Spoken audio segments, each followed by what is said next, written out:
So it's wonderful to be here again, and every time I come, it's so lovely to see such a thriving Sangha here, thriving community, people interested in practice and interested in the teachings.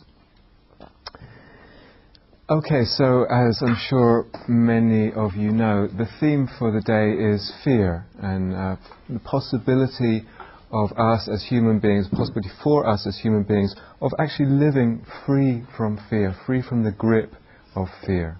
And the Dharma promises this as a very real possibility. This is what we want to go into. First place to start, perhaps, is to state something extremely obvious, which is just that everyone in this room, every human being, knows the taste of fear. Can everyone hear me? Yeah? Everyone knows the taste of fear. Just by virtue of our being human, we know what that is. We feel it, and we feel the suffering of it.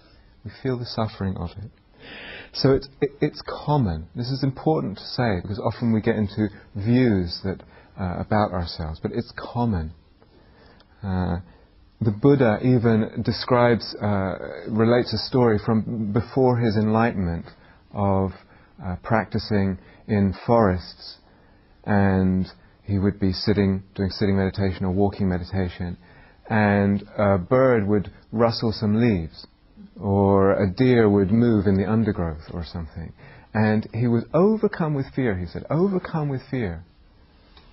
But he said, but I decided to stay practicing, to stay with it, to work with it. So it's kind of a nothing story in one respect. But it shows two things. One is that it's common, that it's human. And the second is that it's workable, because he stayed with it and he worked with it. So we can work with it. And sometimes I think, in the grip of fear, when the fear is, anxiety, fear is really got its engine spinning, it can be very consuming. It colours everything.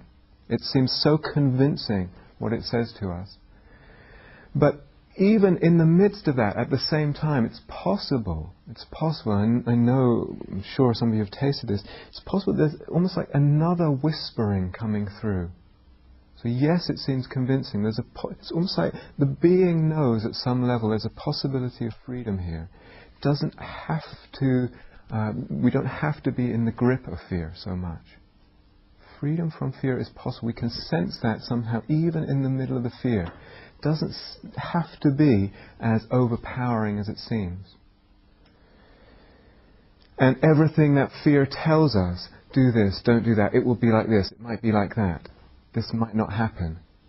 All the voices of fear, it's almost as if in the middle of it we can have a sense that maybe they're not the truth. Maybe they're not the truth of things. It's just some quiet bubbling up from the being in the middle of the fear. And we can also get the sense that there's a real unfortunate way that fear, when it's present, anxiety when it's present, actually constricts, it tightens the heart. It blocks the heart's opening in love and the expression of love, and also the receiving of love. You can actually sense that.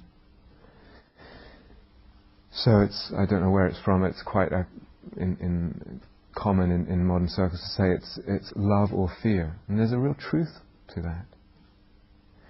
Years ago, it was 5 or so years ago, I was in India and met a remarkable man, Baba Amte, his name is.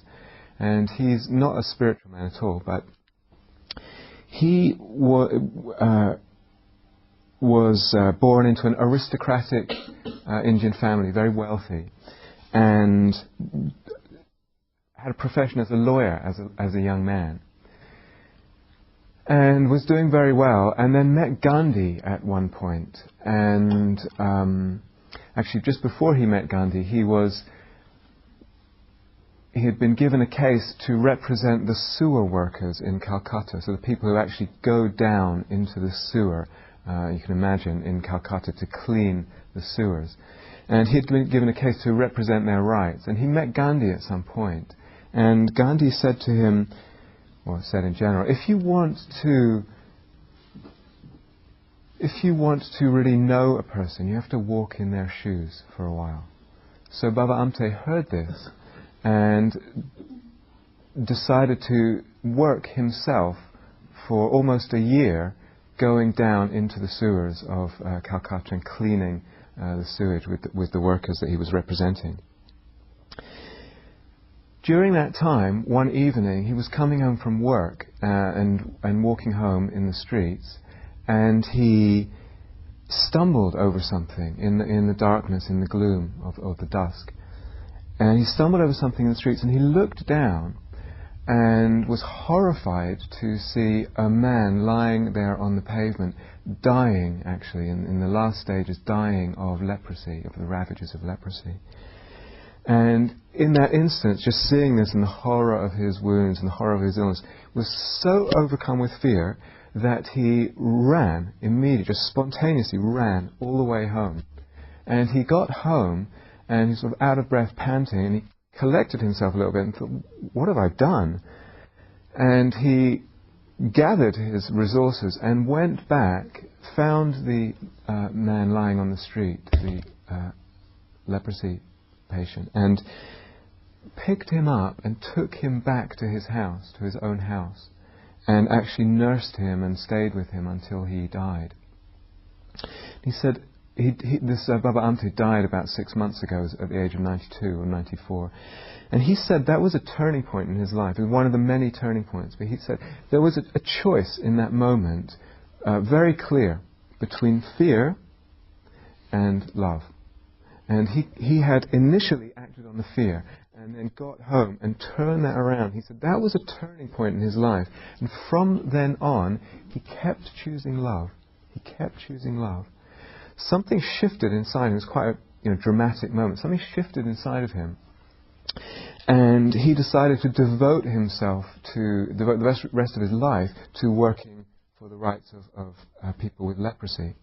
So he bent the ear of the Maharashtrian government, and they gave him a piece of scrap desert land, really in the middle of nowhere in Maharashtra. And he went there in the 50s with his wife, 2 baby boys, I think 3 leprosy patients, and a lame cow. And this sort of ragtag old bunch went to this place and set up a community devoted to serving leprosy patients, and built everything from scratch themselves. And visiting that place sort of 50 years later, this massive, thousands of people, thriving community with a school for deaf and dumb children, everything had come out, a beautiful place, lots of joy. And it all came out of this turning around, this constant willingness to turn around, not go with the flow of fear, turn it around and choose love instead. And he said that became a kind of guiding principle throughout his life. That's kind of a dramatic example, but sometimes dramatic examples set things up very clearly, very black and white. Not all of us can aspire to that, but there's a chair right here if you want. Conversely, we can sense we can see in our world the relationship between fear and the opposite of love, violence, aggression.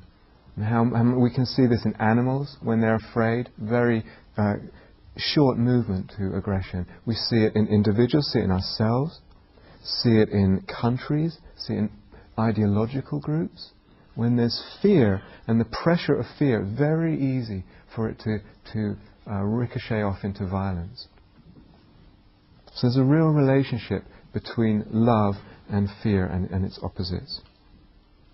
So when we look at, there's a chair right here. When we look at fear and the presence of fear in our lives,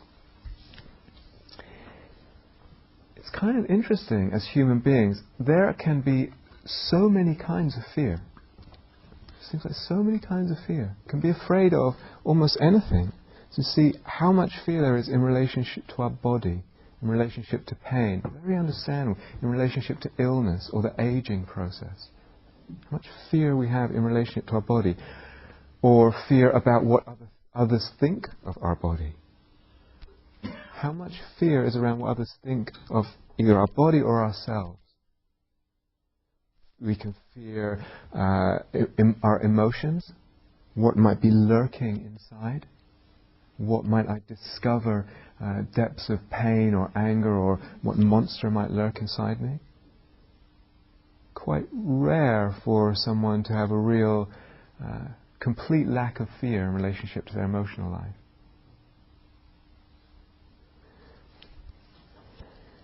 How much, I already mentioned it, but how much fear is there in relationship to what others think of me? What will they think of me? Am I all right? Do I appear okay?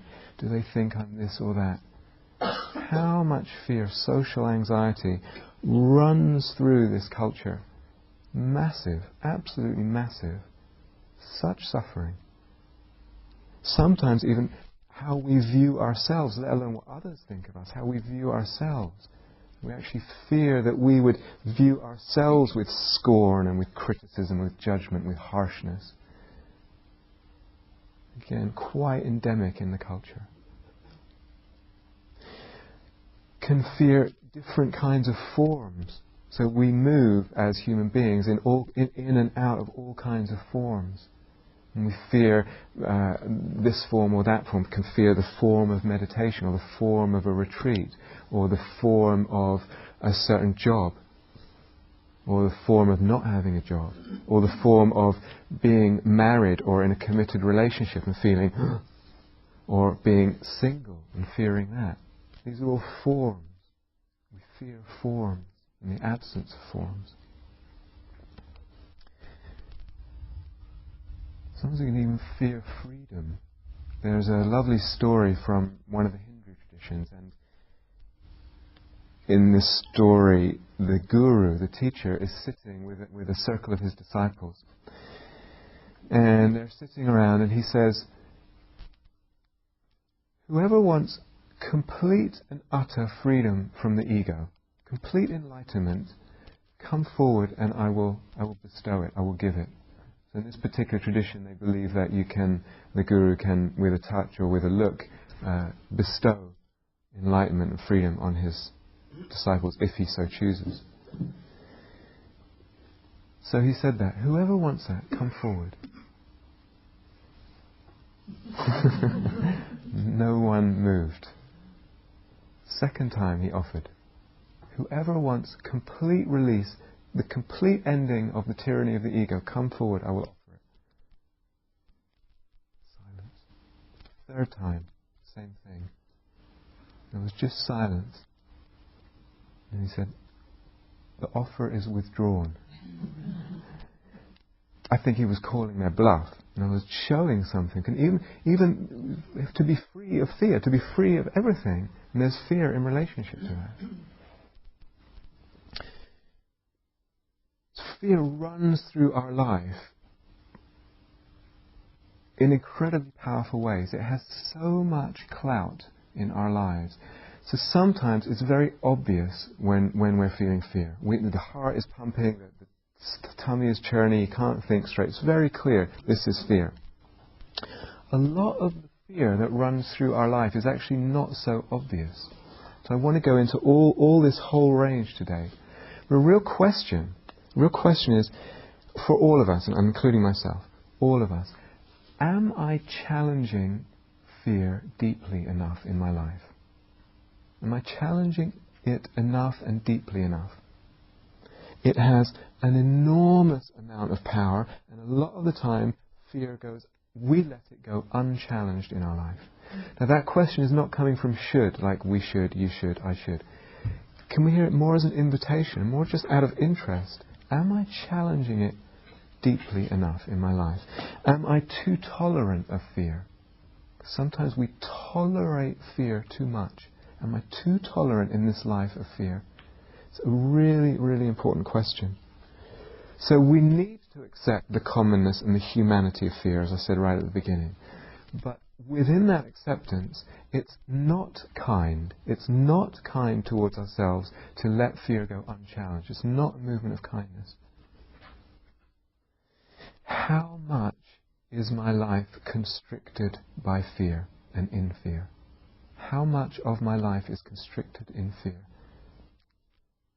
Really, really important question, because sometimes fear is operating and we don't even realize that it's operating. As I said, sometimes it's obvious, the heart is almost jumping out of the chest.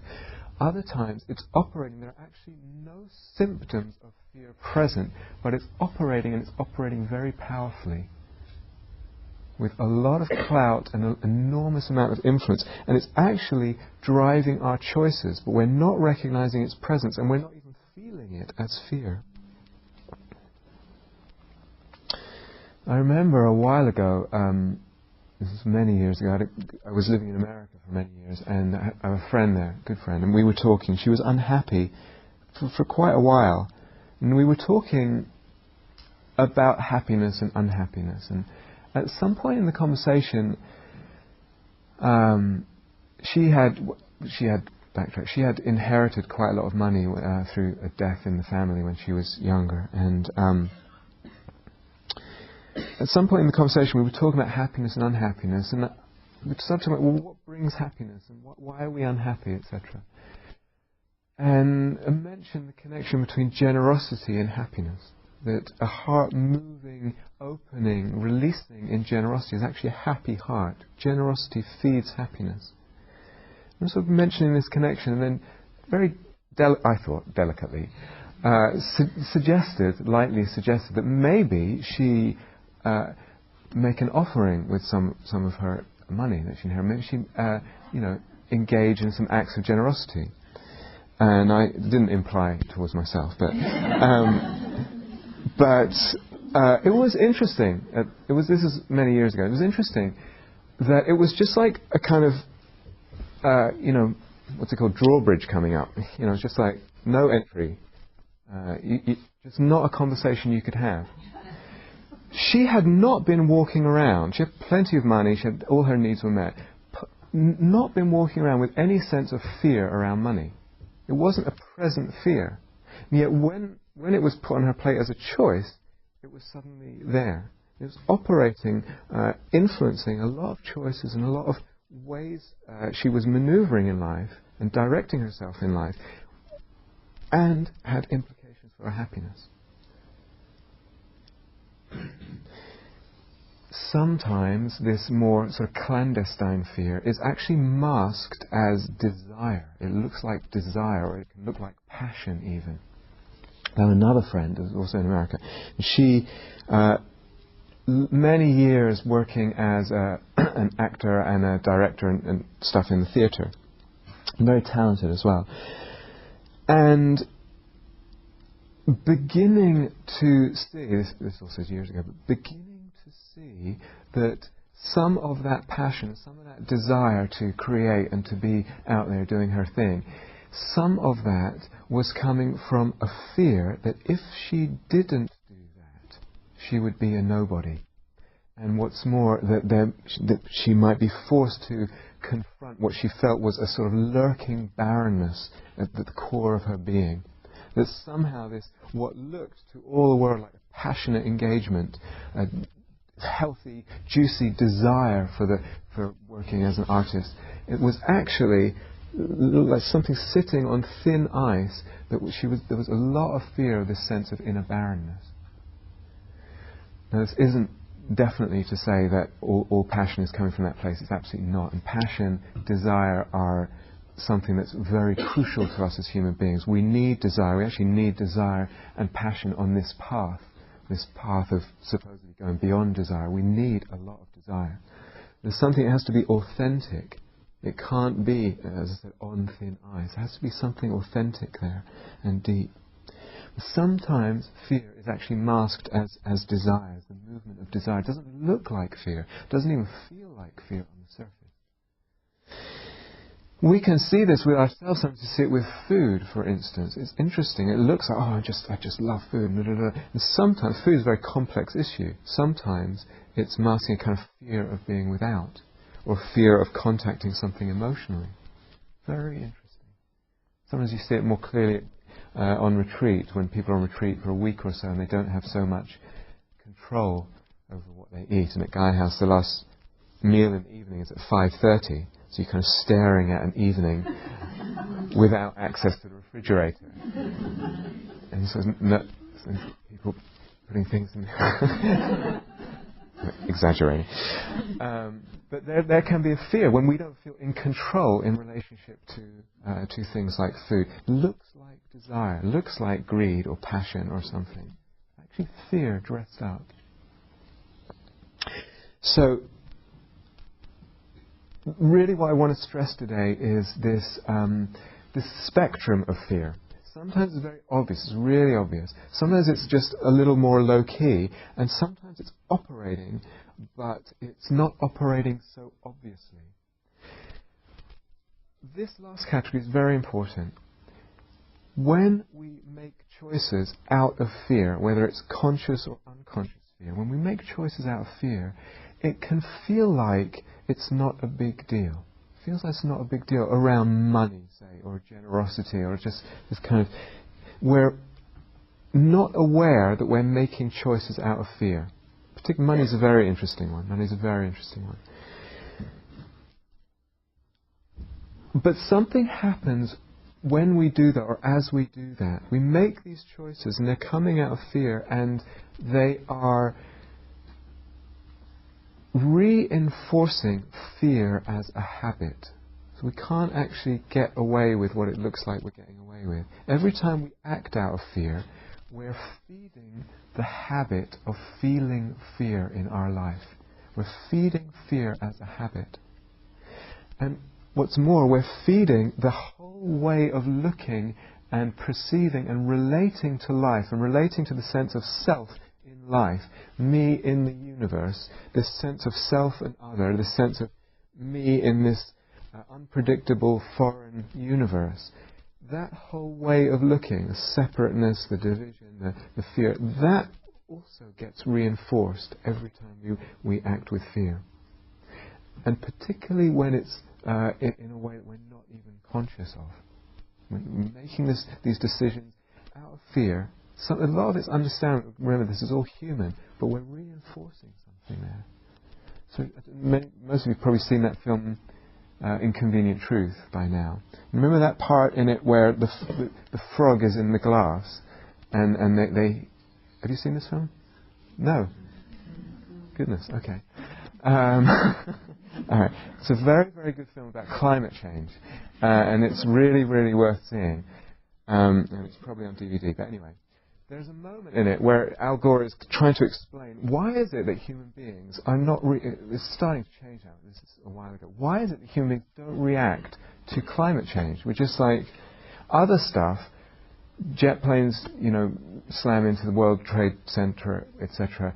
Big dramatic moment. Everyone freak out. Why is it where something's a little kind of more surreptitiously creeping up that we fail to react? And apparently, if you put a frog, I don't know who came up with this, but if you put a frog in a bowl of water, if it's a boiling bowl of water, the frog will immediately jump out. If you put the frog in a bowl of water and you slowly begin heating the water, it will actually stay there until it dies or until you remove it.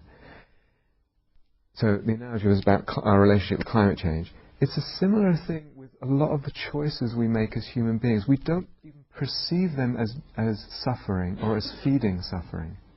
Does this make sense? Yeah. There enormous clout, enormous power that fear has. And as I said, we have to really look into it and begin challenging it.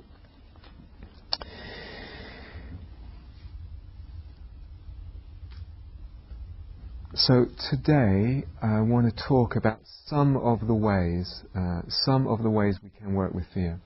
And in fact the Dharma offers many, many, many possibilities, many approaches, so many that couldn't possibly fit them into today, but I will try and offer some. So they're all complementary. All the approaches in the Dharma kind of stand together and they support each other. I want to go into some of these this afternoon. So one of them is just the approach of mindfulness, bringing a real bare attention our bare awareness to meet the physical sensations of fear, and I'll go into all this in more detail this afternoon, without trying to analyze too much, just very, very simply meeting the experience of fear and learning how to do that. So that's one. The second is actually understanding our relationship with fear. Understanding our relationship with fear. And this actually ends up being really, really crucial. There's something in our relationship with fear that ends up feeding fear and reinforcing it. We need to understand that to be able to kind of dismantle the process. So what is our relationship with fear, and can we unpick that? And another approach that I'll go into this afternoon just to paint a little bit of picture is not to do with mindfulness so much, but more to do with questioning and challenging and using the reflective mind, actually challenging fear through doing. Sometimes in the Dharma we kind of expect mindfulness and this power of attention to fix everything, as if mindfulness could fix everything. It's not the Buddha's teaching that if you just learn to pay attention and be with, everything will take care of itself. It's absolutely not the Buddha's teaching. It's one significant part of the teaching. But there's other approaches that use the reflective mind, use more active, challenging, etc. And we say to see, and I'll explain all this afternoon, but to see the emptiness of the object of fear, to see that there's nothing actually there to be afraid of. Okay, so that's probably a good place to stop for this morning.